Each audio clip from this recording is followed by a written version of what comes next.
Hey, we're once again here on the Gravedigger Report. Jeremiah Graves, aka the Gravedigger. So we have a special guest here today by the name of Trey Bishop from Albany State University, defensive back. He actually transferred from University of Georgia, and he's doing big things. Let's go ahead and add him to the show. Hey Trey, how's everything going for you, my man? Everything going good. How you doing? I'm doing good, man. So we're here, and glad to have you on the show. So Trey, we know that for the listeners and viewers and followers, and also for the Gravedigger Report, I know that you transferred from University of Georgia. You were highly recruited as a defensive back coming out of high school, and you were doing great things there. And now you're here at Albany State. But just for yourself, can you give us a little information about you and where you're from and just in general? Yeah, I'm from Dawson, Georgia. Small country town, like 30 minutes away from Albany. Like it's real small down there. So I grew up in the country, just playing ball, and it's just like my talent. It just, it just got me where I'm at this point right now. Understood. Now, as far as being down in Dawson, Georgia, where your family and friends and also your community, you attest to that. As far as just in general, where your parents, your aunt, your uncles, and your community, because you're doing great things in Albany State. So I know they're 100% behind you, and I believe Dawson is not too far from Albany, correct? Yeah, like I feel like my support system, like within like my close support system, like, my mom, my dad, my grandparents, you know what I'm saying? Like those the people like that kept me going like through the whole situation, you know what I'm saying? Like at the end of the day, you have people like on the outside looking in, you know what I'm saying? They don't really know what's going on. So, everybody entitled to their own opinion. You feel me? Like, but at the end of the day, I feel like I just me personally, I feel like I rebirthed, you know what I'm saying? So like it's just like the support still there. Like, at the end of the day, you still have your real supporters no matter what you go through. And it's just like during that whole process, you know what I'm saying, of me leaving like Power Five football, you know what I'm saying, just coming here, like it was just like it was a lot to like kind of take in. But like I said, like with the true supporters I had, like they made it more easier for me. Okay, okay. Now I know that for yourself, being down in Albany, Georgia, with the support that you have now coming from Dawson, how was that support at when you went to University of Georgia? Because going to University of Georgia and being a standout athlete in the state of Georgia, it just speaks volumes and high words for yourself. How's that support as of currently as of right now? Like right now, I still have support, you know what I'm saying? Like I feel like my whole city behind me to the point like I just feel like I made everybody proud, you know what I'm saying? I'm still going and everybody know what I've been through, you know what I'm saying? Like at the end of the day, like I can't say it was easy, but those people like that really supported me, like they really helped me get through this. So Yeah. yeah. Yeah. And grace has to be given because, sometimes, for all humans, we actually, we not so much make mistakes, but we go through the rhythm of life, through the rhythm of life, and we encounter conflicts and events. Right. And sometimes we do those things several times, and that's what led you to transfer from University of Georgia. How was that whole transfer process, for you? Was it seamless or, just in general? Man, it was like when it first happened, you know what I'm saying? Like once like the outfield issue or whatever, like, you know what I'm saying? Once that was cleared up, you know what I'm saying? Like I was already I was already what you want to say on punishment, I guess, taking the suspension as it came, you know what I'm saying? It's like once it was clear, I just felt like it was double jeopardy. Like no, it's like it's out the door now, you know what I'm saying? Like no hard feelings. UGA, like they still my favorite team, like those still my guys, like the coaches there and all. It's just like after that situation, it was just like it really hit me like you really got to start over. You know what I'm saying? So it was like boom, like so I set out actually after I left in December 2018, top of 2019 that spring, I set out. So like it was like that whole 6 months, you know what I'm saying? It was like I was just trying to regain my focus, you know what I'm saying? And it was just like it was kind of hard. But at the end of the day, I just it's just like something just came over me. Like I tapped into a mode and then it was just like school started, coming. Like my mom person, like she was there 100%. Like Okay. she told me she told me when it happened, she was just like, you got to go to the bottom. You got to make it happen. Like, you got to make them believe again. You know what I'm saying? And it was just like, that just took it to another level. So after that, I went to junior college in Texas. Okay. What was the name of the junior college? Navarro College. Navarro College. Okay. Yeah, I was there. I had a great season there. And it was just like, I'm thinking like things going back to the top. Then like, boom. Now, somehow, like my transcript get messed up. So that set me back again. You know what I'm saying? So like, people don't know how that feel. Like you get burden off your back. You're going up again, you know, something else happened. So now I'm sitting at the point like, I'm really questioning, like, I'm doing everything right. Like, if football really for me, you know what I'm saying? Like, I ain't gonna say like it was plenty of time like I wanted to give up. You feel me? Because I felt like everything was just like going wrong. So after that, you know what I'm saying, I got over that situation. COVID came, they gave me a little relief. I ended up signing with FAMU actually in 2020. Okay. I ended up with FAM. COVID came, I had to take a class and graduate. I handled that. And I was just said, how was that? How was the whole, signing with FAMU? How was that? It was a great experience. I ain't gonna lie to you. Like, it was a great experience. And it was just like the HBCU atmosphere at the time, like it was booming and buzzing, like it is now. And it was just like, it really was a great feeling. Okay. And so you the transcripts rather, and then going forward with FAMU, and what transpired thereafter? Well, honestly, like to this day, I can't tell you, like, because I honestly don't know. I guess it's like miscommunication or something. And which again, like, I feel like that was another setback, you know what I'm saying? Like, it's the top of the year, I'm ready to ball again, I feel free. Then like, boom, something else pop up. So I know I had like 3 schools: Benedict, Miles, Albany State. They end up calling, but like school was already starting. So at this point, like, I really didn't have the time to just visit, and just get the atmosphere, like take my parents and show them. So it was just like, I just told my parents, like, I'm staying at home. I'm gonna finish these last 2 years at Albany State. And when I signed here, like right now, honestly, I can say like I feel like this is the best decision I made. Yeah, definitely, I think it is. Because you took, the harder way. Going from University of Georgia, going to the junior college, signing with FAMU, transcripts at that time. I definitely know how that is when you're trying to get the transcripts from all those schools and trying to get enrolled. Then you have to go through NCA as well too. But here you are now on the Gravedigger Report, and you're one of the best defensive backs in the SIAC conference. With the size and the frame, you're 6'3", perhaps 6'4", weigh 205, probably weigh a little bit more now while you're in season, and depending on how much running you guys are doing. But I know you guys are doing a lot, especially down at Albany State. And the fact that you guys are winning, it just speaks a high volume, for yourself. So let's put this out here. So being at the HBCU and coming from University of Georgia, how do you feel that made an impact in who you are today? Honestly, I feel like it just put more grind into me, because like, coming out of high school, like every kid dream, like if they play football, like I want to go D1. You know what I'm saying? Like growing up where I grew up, like it ain't too many people I can look up to that, went Division 1, you know what I'm saying, like as role models. So it's just like I was trying to set the tone different.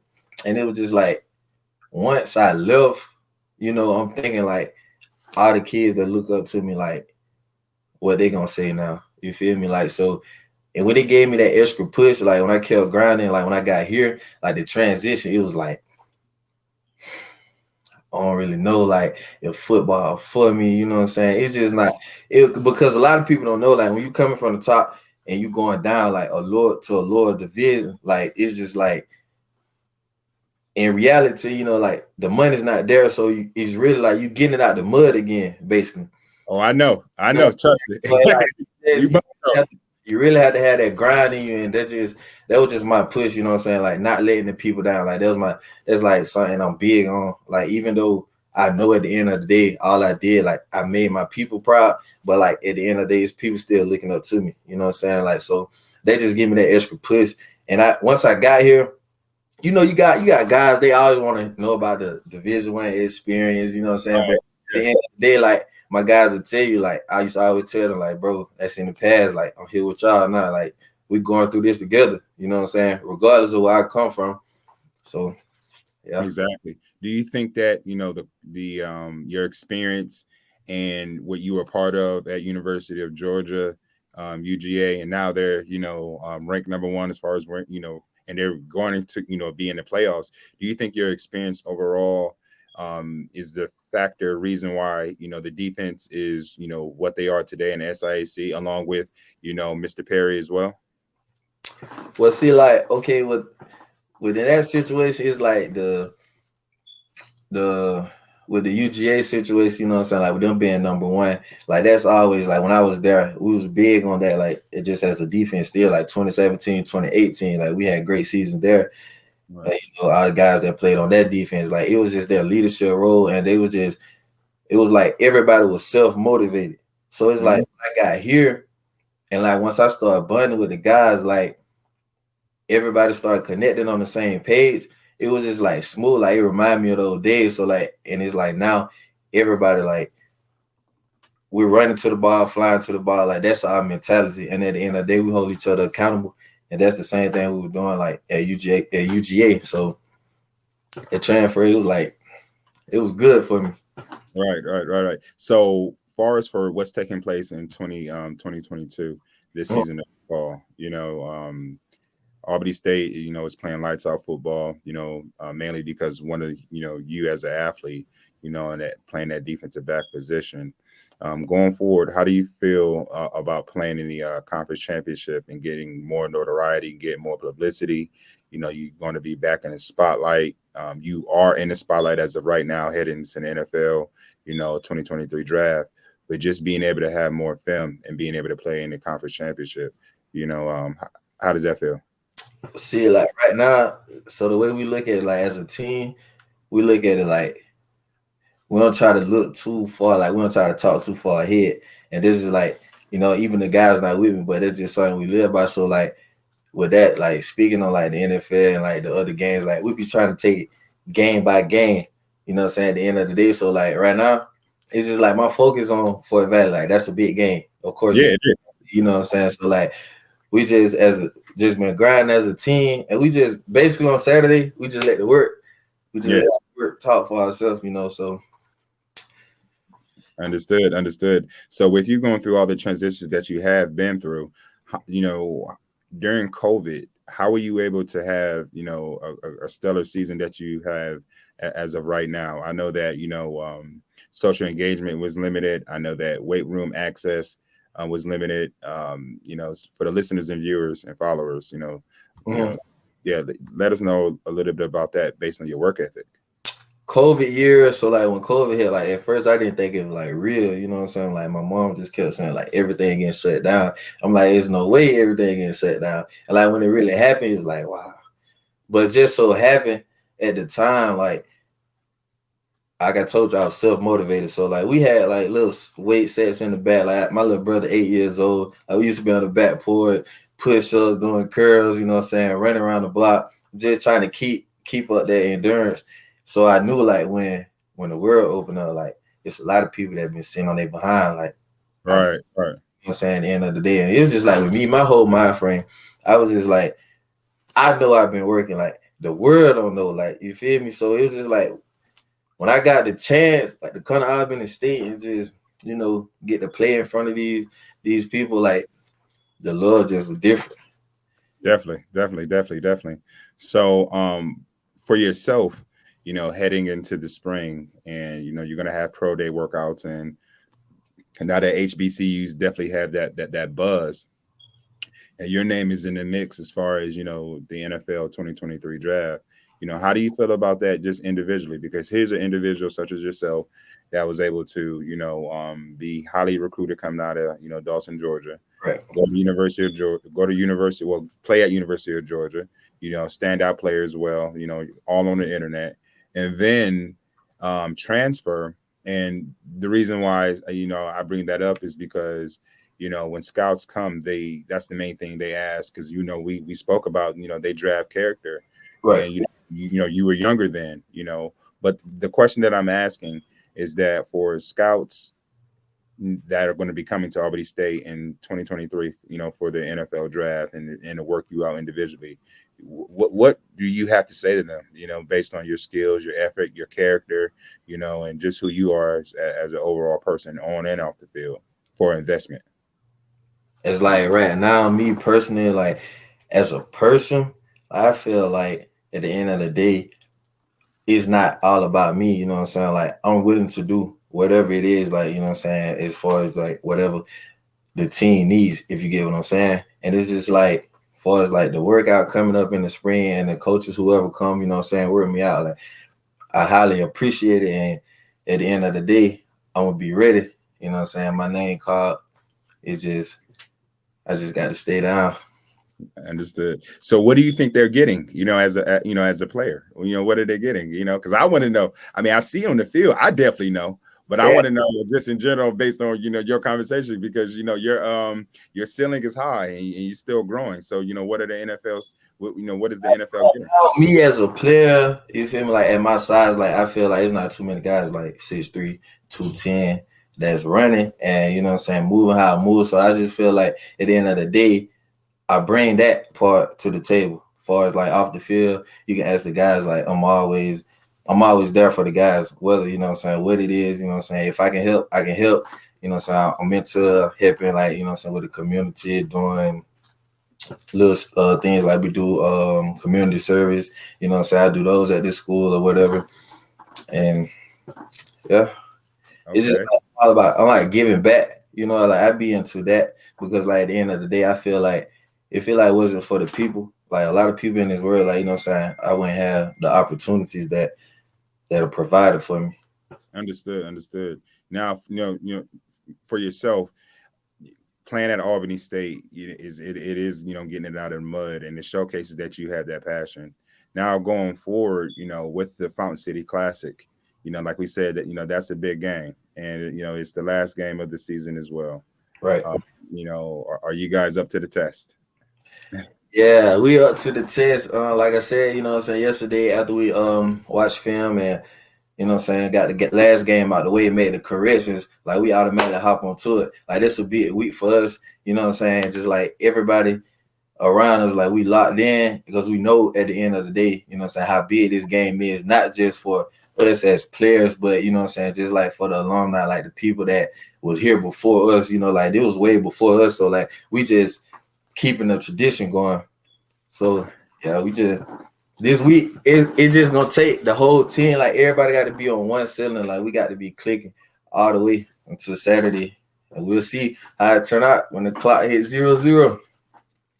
Understood. Well, from here, from the Gravedigger Report, we wish you, in Albany State, nothing but support, and also, nothing but, a great season, towards the end. And we'll be following, you and Albany State Rams and the Dirty Blue defense, throughout the season. And just anything that you need, we'll definitely follow up. And also in the spring, we'd definitely love to have you back on the Gravedigger Report, so you could come and, let us know what's taking place, as far as you going pro, because that is the next step for you as individually. So definitely want to conclude, but say, thank you for having you on the show, Trey. I thank you for having me. Appreciate the people who watch. Yes, sir. Yes, sir. So that's another episode here on the Gravedigger Report. Ensure that you follow me, Jeremiah Graves, on Instagram, which is Gravedigger_report, and also follow my website, www.gravediggerreport.com. Thanks.